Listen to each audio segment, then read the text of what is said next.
Van Zandt County, Texas is one of the most entertaining places that I've seen politically. I just happen to live here. And so I started a new podcast series today. And that's the first wave of what I'm going to do is a little bit every day on Van Zandt County. Right out of the gate, I want to hit you with an image, even for those that aren't from here and are new to this story. But I've got to start it with this. Now, the only people that are based on real life people are all the males in this picture.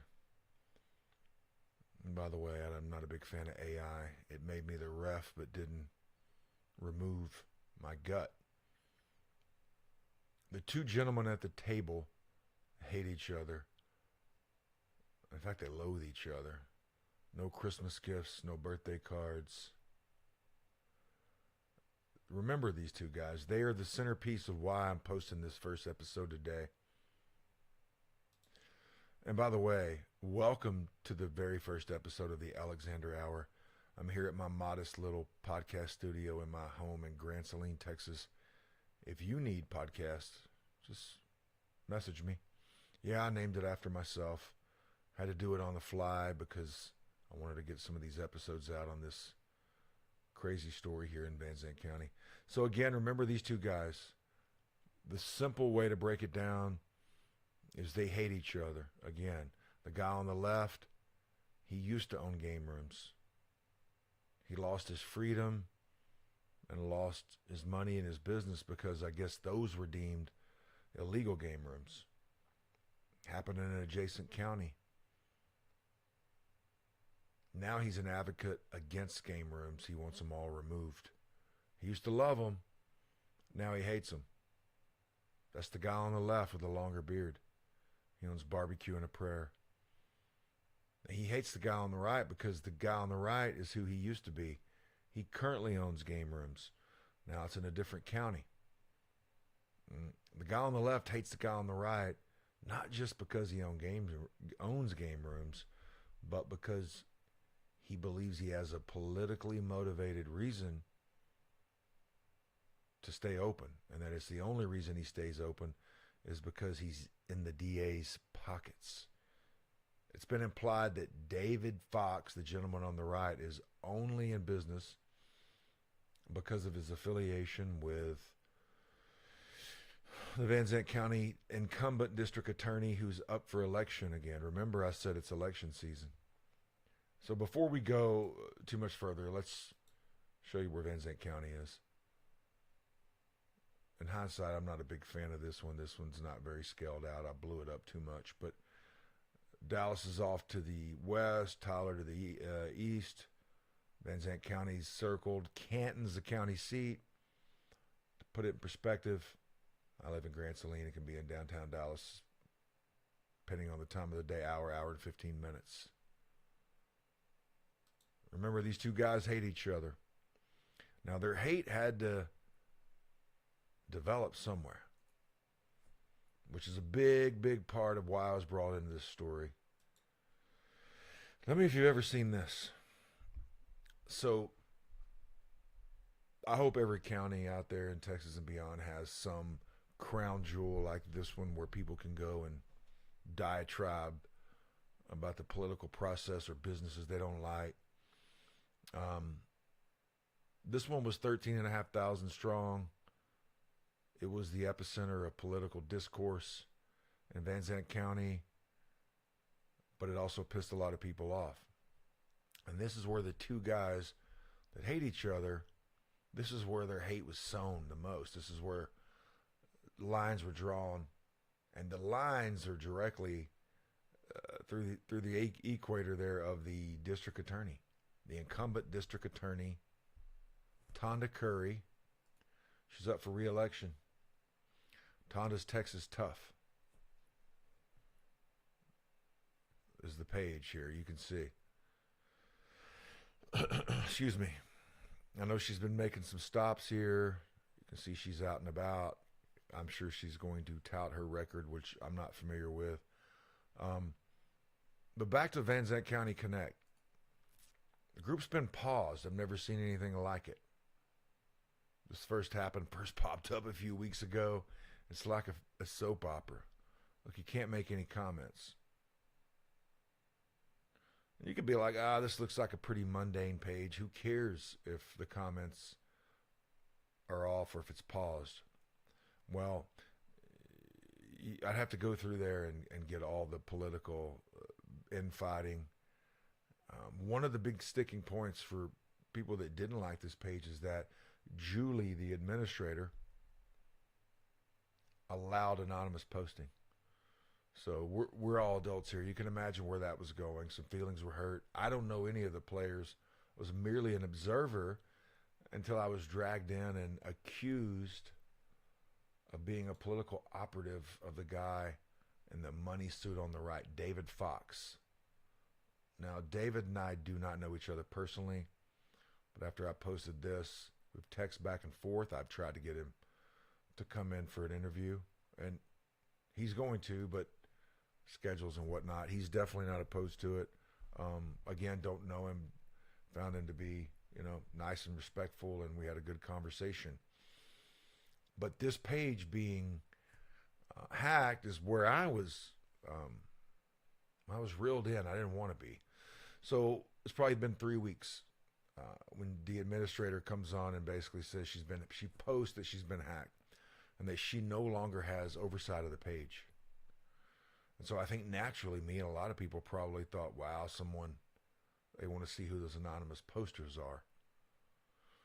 Well, for all the conspiracy theorists, 3 weeks out, no one is still let us know who the anonymous posters are.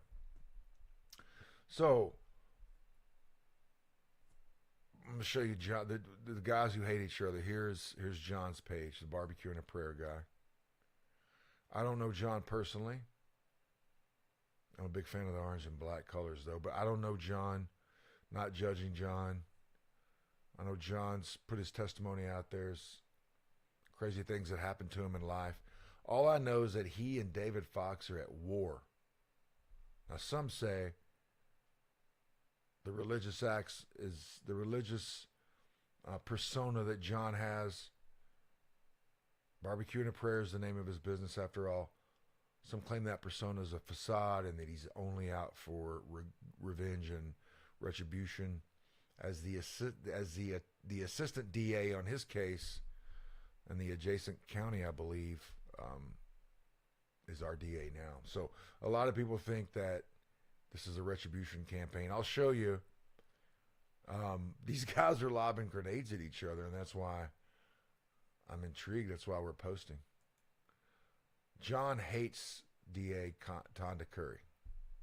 And he's basically saying, hey, why hasn't she been on the job closing these game rooms down when they're being closed in adjacent counties? He even put a fox in there jabbing at David. You can see there's another. Now, John's popular in the community. I've noticed that about him and his ubiquitous social media presence.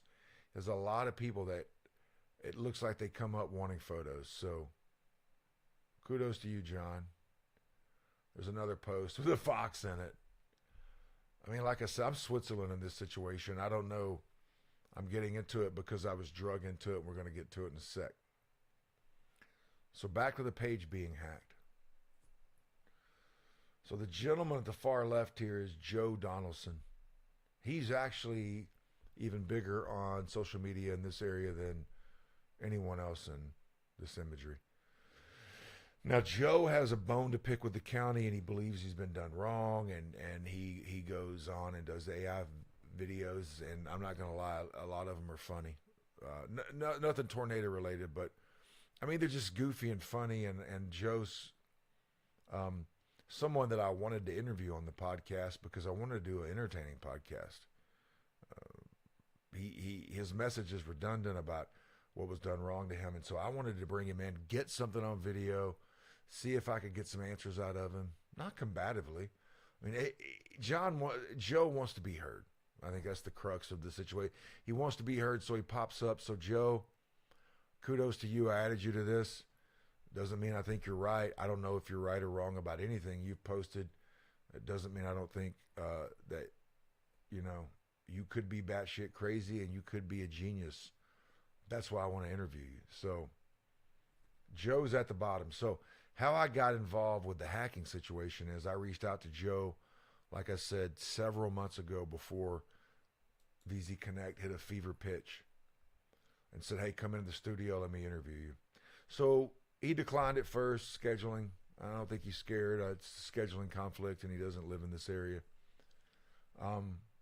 But we had some dialogue, an open channel of dialogue. And so a few weeks after, when Julie on Zandt Connect says, hey, I've been hacked, I sent a message to Joe and said, looks like I've been hacked too. Now this was at, 12, 1 o'clock in the morning. And so I get up and I'm working feverishly. And I can see on Facebook in the two-factor authentication, someone's came in and put an alternate number. It's not mine. I managed to get it off, took a snapshot of the number. Crazy times. I told Joe, did you send me something? And Julie something? Which, by the way, I've never spoken to Julie personally. But did we both get an attachment that was,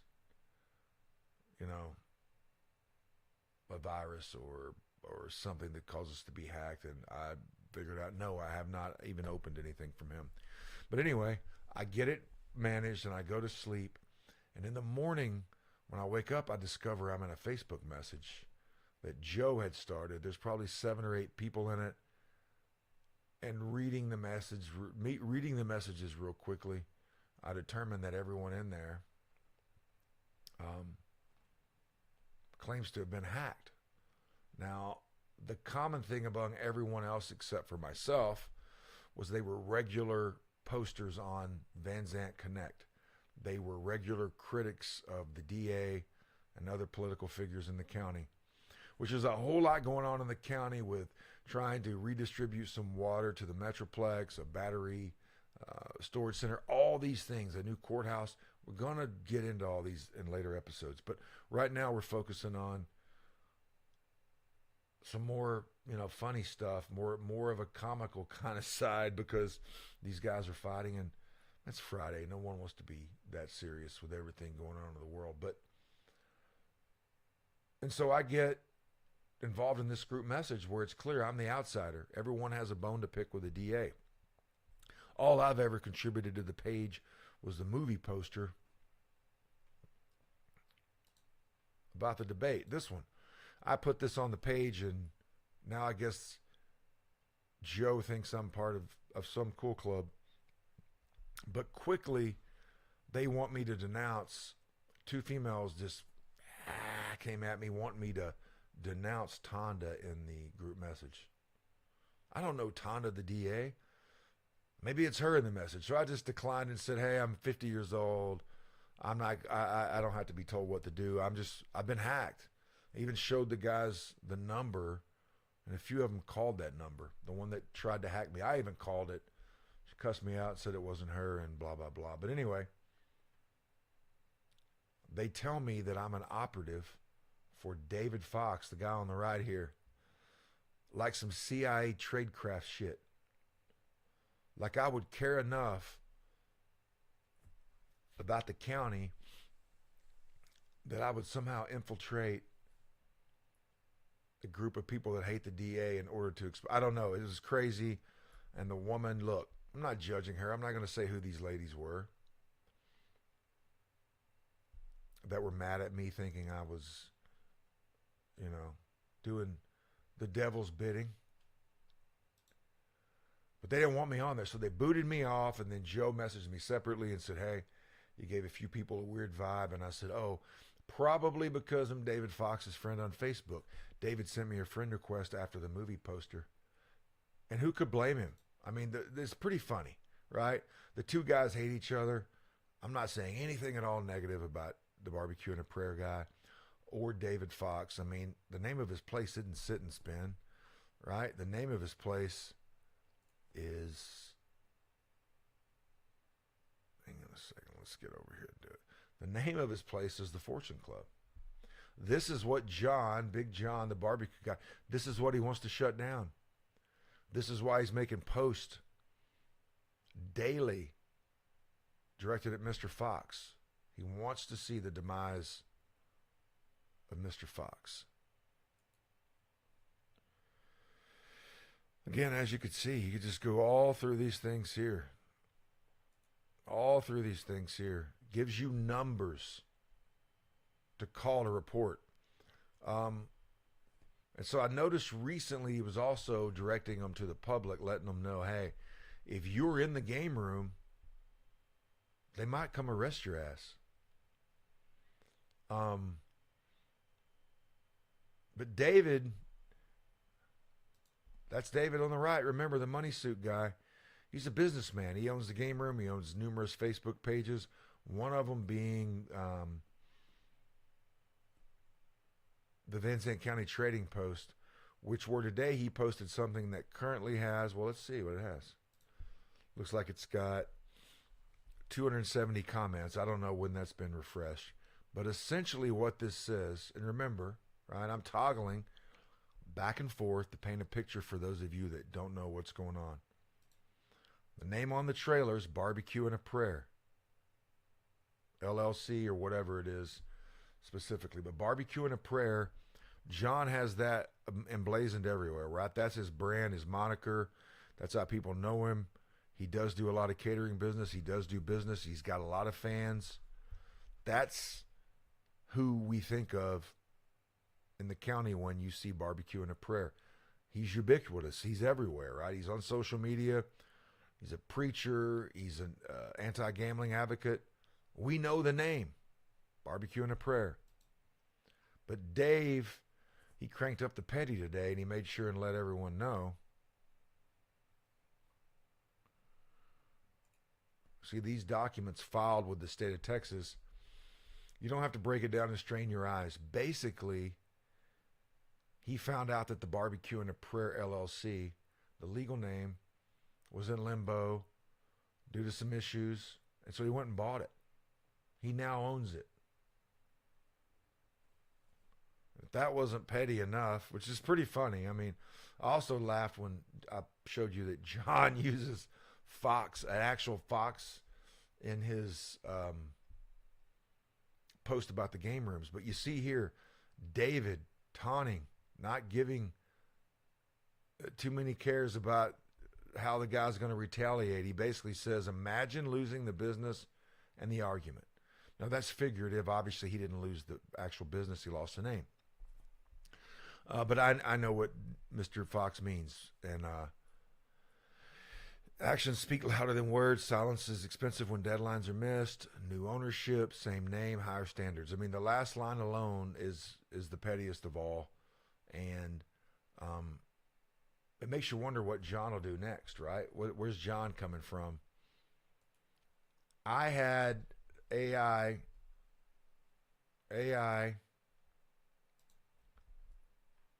develop a new graphic based on the post in Van Zandt Connect, or excuse me, on Van Zandt Trading Post, and this is what it came up with. Outfoxed. Critics are calling the new series a breakout hit. Now, for those not in the know, that document I showed a second ago basically says David owns Barbecue and a Prayer LLC. I'm not a trademark attorney. I don't know if that means he can go and serve the cease and desist as depicted in this graphic, but AI seems to think so, maybe. The only person in here not based on a real person is the attorney. I have no clue what David's attorney looks like. That's the DA, the incumbent DA that's running again. Remember, people think Dave pays her under the table to keep his game rooms open, to keep his game rooms in compliance. They hate it that he gave her a $5,000 donation to her campaign, which you can find online. I don't know Tonda, don't know David. I don't know if Tonda would, or anyone would risk it all for $5,000. So that's what the donation was. But she's wearing a sit and spend casino shirt. AI finds the irony hilarious. David Fox likes to lean into it, right? Last one of these I posted, he liked it. He actually thought the sit and spin was funny. The gentleman on the right, Joe, I have to include Joe. One of Joe's big arguments when they seized his building is one of the methods, the avenues they said they seized it by is because it was condemned due to asbestos. And so that's what AI came up with on his shirt. So we're in very interesting times in the county. And to just say it again, these two guys hate each other. One guy took the other guy's business name today while the other one was asleep at the wheel, I guess, and didn't get it. But the thing that still sticks out to me the most is Zandt County Connect. Zandt Connect, the Facebook page, where all the shit talking went down, where it could still be going down, is paused. Now, I know they believe David Fox either paid for or orchestrated this thing to be hacked.